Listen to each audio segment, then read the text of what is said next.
Hey, champions. How are you doing today? I just wanted to put out this video about access being denied. Access denied. Yes, it's a real thing. And as you become more mature in life, you will realize that you don't have time to play. You don't have time to play. Your time is everything. And I'm a little bit out of breath because, I just went and I shoveled part of a driveway, and I'm taking a break right now. I'm tired because the snow covered the whole driveway, and it was like where someone would not be able to get out of it. And I have a friend of mine who I know that they can't do it. I know they can't shovel the snow out of their driveway. So I want to make sure that they have access to life. But there's people that you cannot grant that access to. Access must be denied to people who see you as a bank, who want to bring you negative energy, who want to throw you under the bus. All of these types of people, and they may not mean anything by it. Maybe that's just how they're made up, but I don't deal with that. I teach people how to treat me, and I don't have time for the BS. I really don't. Because as you continue to grow in life, grow spiritually and mentally and wise, you realize that, I want to live a life of abundance, life of love, and access to the greatness and happiness that God wants me to live in.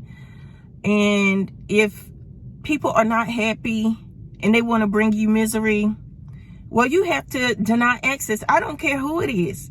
It could be your blood, your mother, your father, your brothers, your sister, whoever it could be. And if they can't get with it, I'm sorry. Put the DNR on. Do not, D&D, do not disturb on your phone. So and when I say DNR, that's funny because, hey, that's do not resuscitate. Sometimes you don't want to resuscitate friendships and relationships with family members, co-workers, a career, access denied. When someone is putting demands upon your life and they say, oh, you will be great at doing this and doing that. Yeah, they see all of the wonderful things that you have gifts in, but that may not be your thing. That's probably not your thing. That's probably like something that you're doing because you're helping someone out. And you want to see them win. So you do a little something to help them out or give them guidance. All right. But let me tell you something. It is something else. It's something else. So hold on real quick, y'all.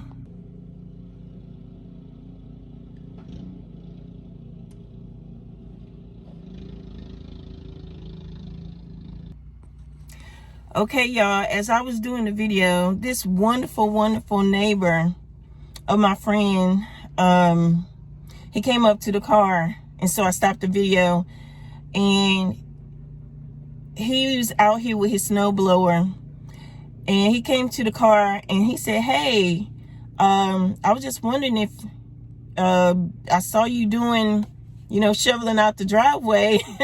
I was wondering if your friend is home and she, they want you to help do something or whatever. And I'm like, please do that for my friend, because,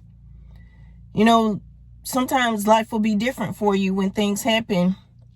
And so this neighbor is so amazing that he is allowing access.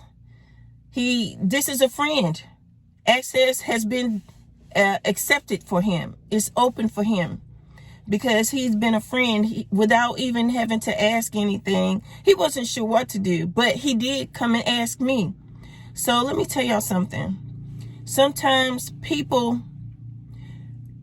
God will send the right people to you. I was sitting here tired as heck, shoveling out part of the driveway. And I'm so thankful that that man came over because you can't do everything by yourself. But you do have to deny access to some people, to a lot of people actually, because you can be living a different life that people will not get. They will not grasp who you are at a certain point in time in your life. Okay? And I just want everyone to realize that when you get, I'll say, even when you're 18 and up, you need to start when you're 18 and up. Because when I was 18 years old, I used to do a lot of things for my friends. And I saw that they had some things that they needed help with. They had children early. I didn't have any kids. I decided I didn't want to do that. And they had kids early, and I mean real early. Like 15, 16 years old. And I just wanted to be a help. And sometimes I realized that you can also be an enabler. So that's why it's also good to back up from people and let them do their thing. Back up from people and make sure that you don't grant access to everybody. It's a real deal. It's real. So what I want to say to y'all today is, if you're feeling overwhelmed by anything, I want you to realize that God wants you to look at your life, assess your life, take the time to establish who you are mentally, physically, spiritually. That's the biggest thing, spiritually. And continue to love on yourself every day. That's what we must do. Love on ourselves. Speak well to ourselves, because it is a real thing. You have to say to yourself, who's going to love me like you? Like your own self, It's just you and God, actually. I don't care if you're married. I don't care if you have, parents or whoever. When everybody is gone, who is left? You and God. So don't forget that there are things in life that you have to really, there's things in life that you really have to get a grasp on, get a balance on. Because if you do not balance yourself, pray and meditate. If you do not balance yourself, you can lose yourself. And you can lose yourself in people as well. You can lose yourself in helping someone that probably don't even want your help. So that's what I'm saying. Sometimes you have to deny access to people, and so many different ways. And you have to deny yourself of helping people too much as well. And you have to deny access to yourself to lend yourself out to others as well. Because a lot of times people are givers. A lot of times people are super givers. And you have to remember to not do that to yourself. And I'm not telling you to be selfish. I'm not telling you to be selfish. But I'm saying that you need to sit back and assess who you are and love on yourself. Okay? So anyway, y'all know how I do. I love you. I believe in you. And I want to see you win. And I'll talk to you next time.